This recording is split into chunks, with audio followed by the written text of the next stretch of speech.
The mystical lies within each of us, and joy is our shared birthright.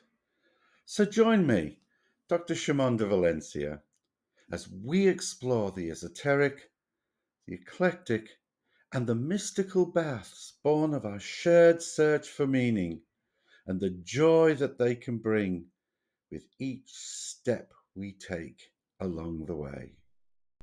In the modern history of mysticism, one group has certainly returned and faced huge resurgence, especially since around the 1920s through to the 1960s, and moving into the turn of the century into our own 21st century.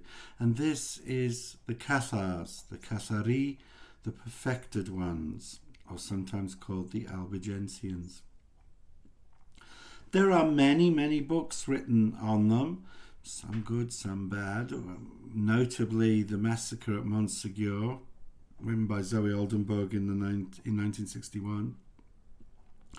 But also Malcolm Barber's book, The Cathars, The Albigensian Crusade, A Most Holy War, 2008, by Mark Pegg, The Friar of Carcassonne by O'Shea in 2011, and The Song of the Albigensians in 1996 is a particular favourite of mine by William of Tudela.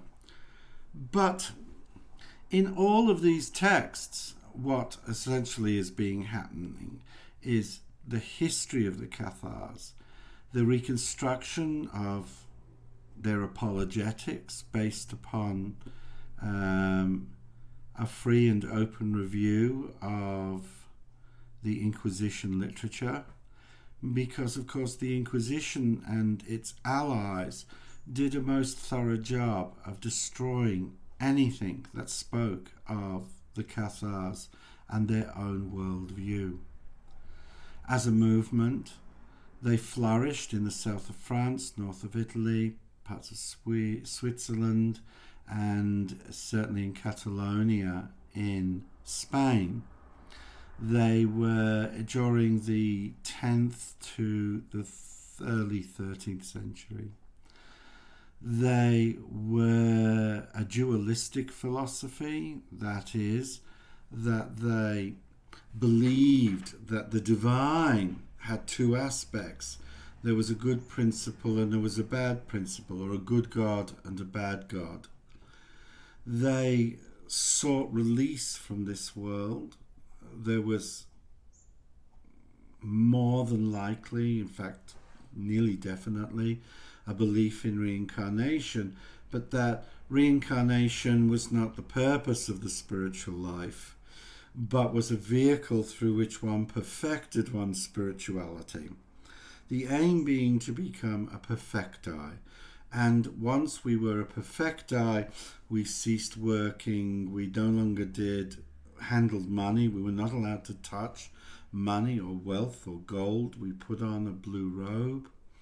We became vegetarians. We forsook family and allegiance and lived in communal houses. And there were both men and women's communal houses. And despite the strictures of the time, such as women not really going out and doing large proselytizing trips around the south of France, they were largely equal. Men and women seemed to have exerted equal authority. They revered the role of the woman because the good God was Sophia, sometimes called the Hagia Sophia, or in Latin the Sancta Sophia, the Holy. People sometimes translate that as the Holy Spirit, but really they saw it as the Holy Wisdom. And in this they show a leaning towards Gnosticism. Their spirituality was about finding release from this world. And they seemed to have come to the southern France, or around the Mediterranean area, from Hungary through the Bogomils. And from before that, they seem to have come from Iran with the Manichaeans. Now, their appearance around the 10th century in Europe seems to support this theory.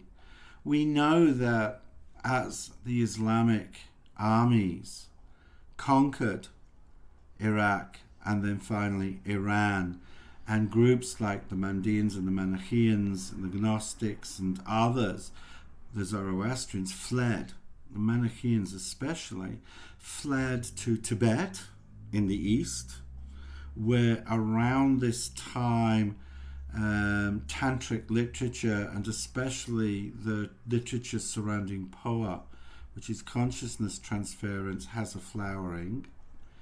And then they finally arrive in the West, where they manifest as the Cathars, or the good men and women. And they seem to have been truly beloved. They lived peacefully side by side with their Catholic neighbours. Many of their neighbours and the Cathars mutually respected and liked each other. But with the rise of certain Catholic theological leanings, the need to wipe out groups that disagreed with you moved from being one where one could debate, because the Cathars were excellent debaters, was moved to the final movement, which is the eradication of the Cathars themselves, the burnings of their teachings, and as we have learnt in recent history, where once they begin burning books, they very soon begin burning people. And in this the Cathars were themselves to fall foul and victim. And we know that in Montségur, around, I think, 1310, the last stand of the Cathars in Languedoc, and the night before the castle fell, a large group of about 136 crédents, that is, non-initiated Cathars who believe and seek to work towards becoming perfecti, took the consolamentum, the spiritual rite of ordination by which a Cathar crédent, believer, becomes a Cathar perfecti. And in doing so, they assured their own death. Perfecti had no right of redemption. They were sent straight to the flames, horrifically. And the inquisitional authorities were horrified by the fact that the perfecti moved into the flames willingly, singing. They said with joy. I cannot even begin to imagine the fortitude and spiritual strength that would have led to this. But also, in the dead of night, the number is a little iffy, but about 5 perfecti escaped, and they took with them the treasure of Montségur. Now, treasure seekers have been looking for this treasure ever since, with dreams of gold and rubies and diamonds and, wealth unimaginable.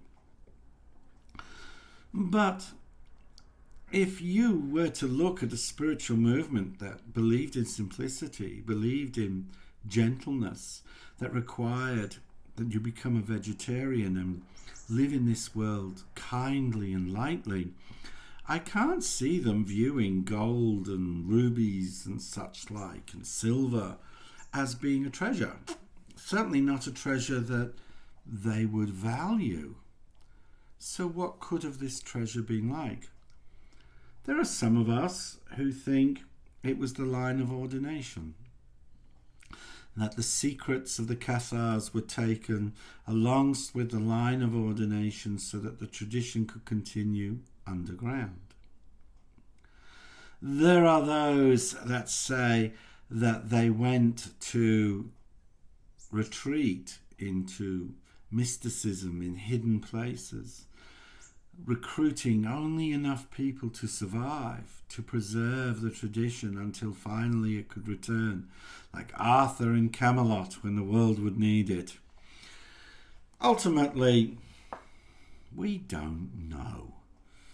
And this huge gaping hole is one that writers of scholarly exploration or fanciful construction have equally danced barefoot in the rain, coming up with all sorts of fanciful ideas, some better than others, all claiming to be the truth when ultimately we don't know.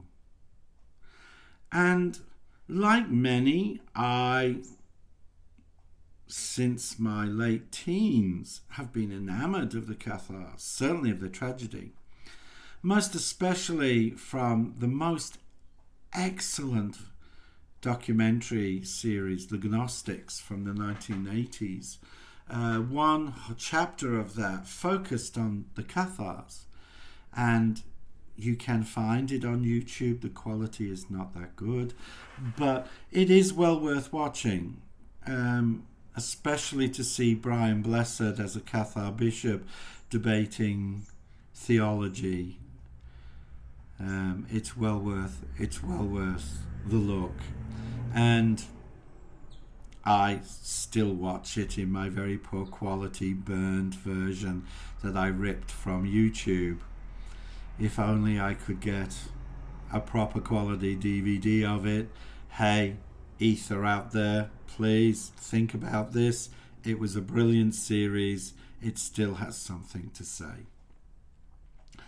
So we're left with, what was it that embodied this spirituality?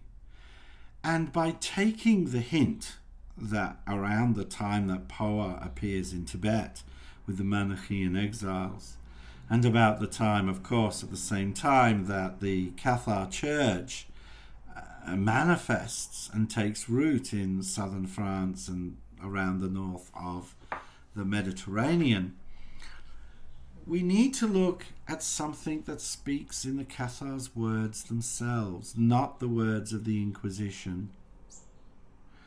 And in this there is a song, still popular in Languedoc, beloved of Languedoc nationalists. It is written in Occitan, the dialect of southern French, and it is called La Boier, the goat. And there have been many papers written exploring the ideas of what do the words mean? What's the secret hidden in these verses? The goat is the church. It's in the cellar. This represents having to hide. There's wonderful exegesis on this. But every single one of them ignores the chorus. And for me, both as a tantrika and a person in love with the mystical and the spirituality that arises from it, I have always been struck by the chorus. I've considered it a great tragedy that in versions people get rid of the chorus. They sing these lovely verses full of strange imagery that doesn't quite... I get the hint it means something, but I'm not sure. And then each time it returns to the chorus. A, E, I, O, U. And it has a beauty to it. It is notable in that it is a much slower time to the chorus, so something is happening here. It's just vowels. So what could it mean? And in the Boier tradition and in the traditions of the East, where the knowledge of energy centers, sometimes called chakras, is much more current and is still living.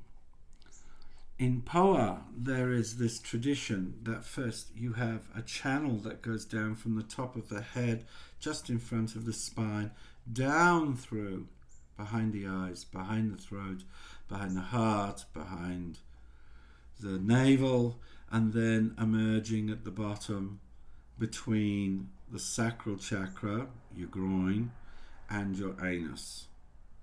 And this goes from top to bottom, and then there are two channels here which go up, go down, and meet in the second, blah, blah, blah.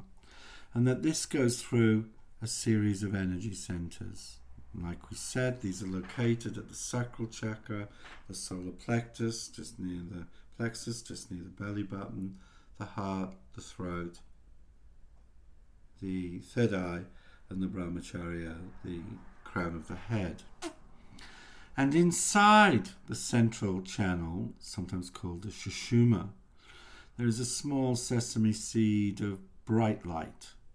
And this bright light begins, you draw it down, you hold it, and then you eject it up through the top.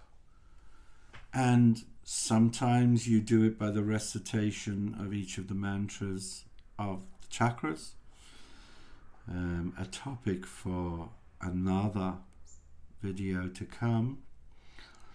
Or you simply saw lights, or you just focus on the light moving up and down. So how does this work with the chorus of La Boier? Well, one, we know that the Cathars advocated going out into nature, away from people, and performing this meditation, doing meditation, performing spiritual communion, without telling us what that was. And I like to think that one of the practices that they did was a form of ejecting your consciousness. If our consciousness remains in our body, and when we die, we are ejected forward, out, especially through the generative organ, look that up, then we enter into the cycle of birth and death and are reincarnated. And we know the Cathars believed in reincarnation. But that if we eject our consciousness up, that we bypass this process altogether and are born into the wordless. Whether it's a pure land, whether it's heaven, whether it's in the loving embrace of the Sophia, the holy wisdom, we just don't know. But that ascension, and that obviously this would occur, this is a practice that you would do preparing for death. And this makes Catharism as a Christian faith more a faith of dharma than of dogma. That is, what you believed was less important, what you did was the most important. And by seeing the light, whether you see the small prick of light here or at the throat or at the heart, but that as you breathe it in and draw it down to the solar plexus, and take a breath in and allow the peace to slowly descend upon you. And free of concepts, you begin by just going A, E, O, U.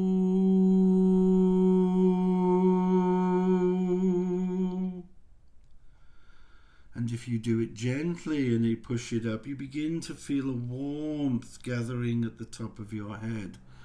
And this in Boier is a very, very good sign. It's a sign that you are beginning to form the opening of the sushumna.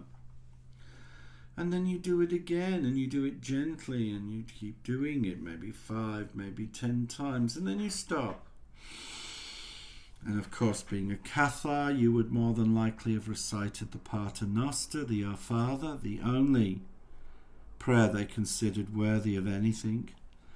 And then you would return to be a good person and live gently. But the power of this meditation is best felt when we do it in nature, because we are away from distraction, we are away from discourse, we are away from the eternal blah blah that we fill our life, the grasping that stops us ascending.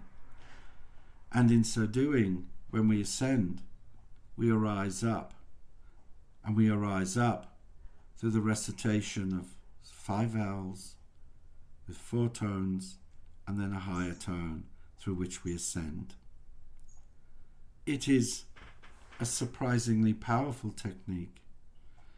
It is totally unsubstantiated but supportable. But more importantly, it is a valuable technology. Why? Well, not all of us have good relations with our families or with the world around us. Many of us seek release, or we simply seek ascension so that we can help others. And there is the possibility that what we have here in La Boier is the survival of a Western mystery tradition that speaks of liberating the light within us from the trap of this body, to be embraced and absorbed into the holy wisdom, the Sophia, the feminine aspect of the divine. And in so doing, at the very least, we honour the Cathars, but at the most, we have a technique rooted in Western spirituality via which we can release our consciousness at death and find freedom, release, and the light eternal. I am the merry mystic, and this has been a short exploration of the wisdom and wonder that was the Cathars. In the modern history of mysticism,